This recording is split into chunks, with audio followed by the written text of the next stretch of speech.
Bismillahirrahmanirrahim. Assalamualaikum warahmatullahi wabarakatuh. Di sini saya akan menjawab salah satu pertanyaan yang datang kepada saya dan meminta pendapat saya di anonymous chat.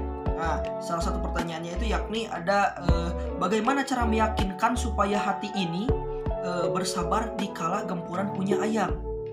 Nah, dan juga ada pertanyaan yang kedua, dan apakah saya akan mempunyai jodoh? Nah, maka saya insya Allah akan menjawab dengan sekemampuan saya. Tentunya jawabannya harus sesuai dengan Islam, karena Islam ini adalah agama yang rahmatan lil alamin, akan menyelamatkan dunia dan akhirat, dan bukan cuma aturan mengatur untuk ibadah, tapi mengatur juga seluruh aspek kehidupan agar orang itu tidak merugikan orang lain, tidak merugikan dirinya sendiri, agar manusia hidup di dunia ini dengan baik dan benar, juga selamat dunia dan juga akhirat.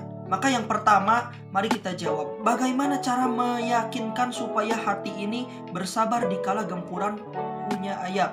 Yang pertama kali kita lakukan,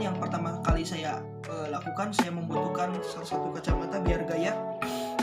Nah, bagaimana cara meyakinkan hati supaya bersabar di mana di kala orang zaman sekarang ini berlomba-lomba ya. Banyak orang yang punya ayam ataupun pacaran. Maka perlu kita jawab sesuai dengan Islam. Pertama, apakah bolehkah di dalam Islam itu pacaran? Maka pertama, pendapat saya pribadi, dalam Islam pacaran itu boleh. Pacaran itu boleh dengan syarat setelah menikah. Maka jika ada pacaran sebelum menikah, itu luar biasa, masuknya kepada perzinahan. Maka perzinahan itu bisa jadi zinah mata, bisa jadi zinah tangan. Naudzubillahi min dzalik. Ini adalah merupakan jika di luar nikah ada pacaran dulu sebelum menikah, maka ketika pacaran tersebut boncengan, berdua-duaan, makan bareng, itu adalah dalam Islam haram dan tidak boleh. Dalam Islam itu tidak boleh adanya berkholwat. Berkholwat itu berdua-duaan. Kenapa? Karena dalam salah satu hadis, jika ada laki-laki dan perempuan berdua-duaan, maka yang ketiganya adalah setan. Luar biasa.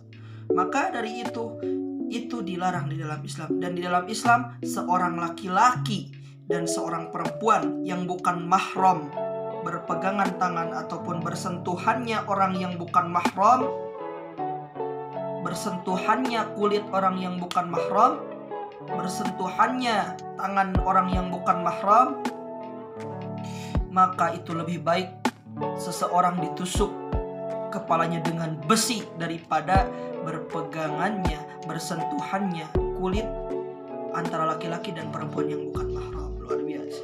Berarti dapat dikatakan juga siksaan bagi orang yang melanggar ataupun melakukan tadi bersentuhan yang bukan mahram akan lebih berat daripada ditusuk kepalanya dengan besi yang panas.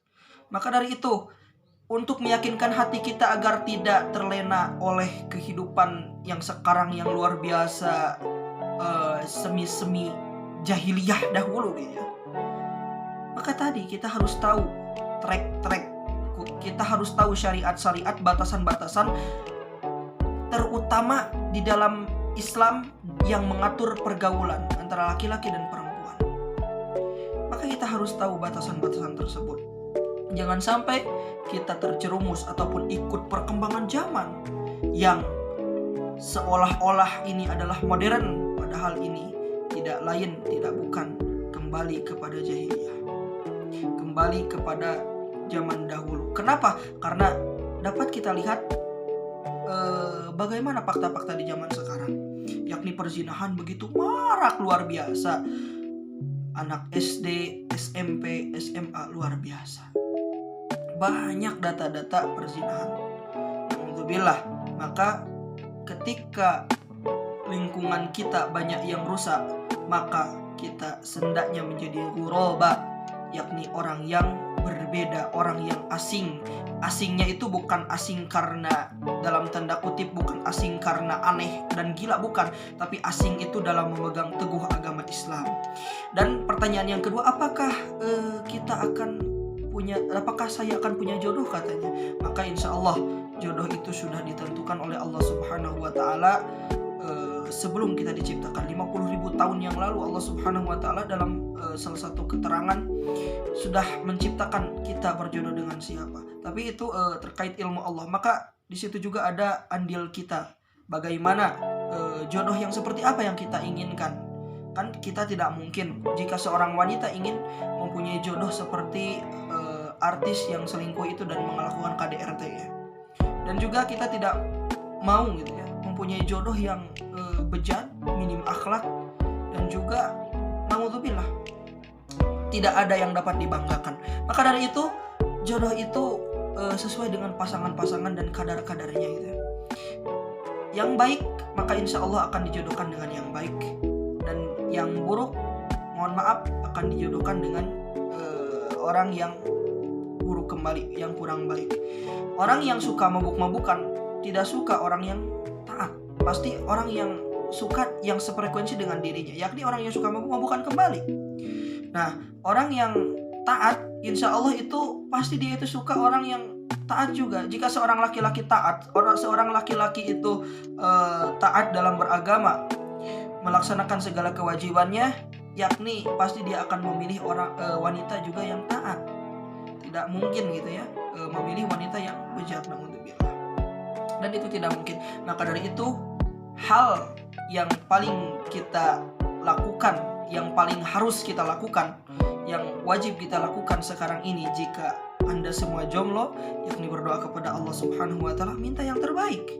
Minta diberikan wanita yang terbaik, minta diberikan jodoh yang terbaik, dan juga dengan syarat tadi kitanya juga harus baik. Jadi tidak mungkin kita itu ingin yang terbaik gitu ya, tapi kita juga masih minim. Nah itu jadi pertanyaan juga. Maka dari itu kita itu bukan berlomba-lomba mencari pacar, bukan berlomba-lomba dalam memperbanyak kenalan-kenalan perempuan agar nanti banyak pilihan, bukan. Tapi pantaskan diri kita untuk jodoh kita nanti.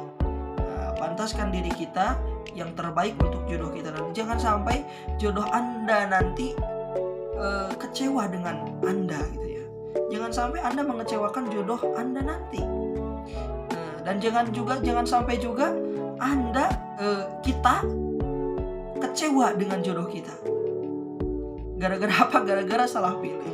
Naudzubillahi min dzalik. Maka dari itu ya tadi, untuk memantapkan kita harus tahu syariat, tahu larangan, tahu juga kewajiban, yakni di dalam Islam, juga senantiasa beramal solih, senantiasa bergaul dengan orang-orang solih, dan jauhi kemaksiatan-kemaksiatan seperti tadi. Dan untuk jodoh tadi, kembalikan kepada diri kita, yakni jadilah kita yang terbaik, maka insya Allah jodoh kita pun akan diberikan oleh Allah Subhanahu wa taala yang terbaik, yang sesuai dengan syariat gitu ya. Mungkin itulah jawaban atas diri saya. Mohon maaf gitu ya apabila ada banyak kesalahan. Itu adalah beberapa pendapat yang saya emban dan yang saya pahami gitu ya. Mohon maaf apabila ada kesalahan. Mungkin kalau ada kritik atau kalau ada saran maka boleh di komentar ya. Wassalamualaikum warahmatullahi wabarakatuh.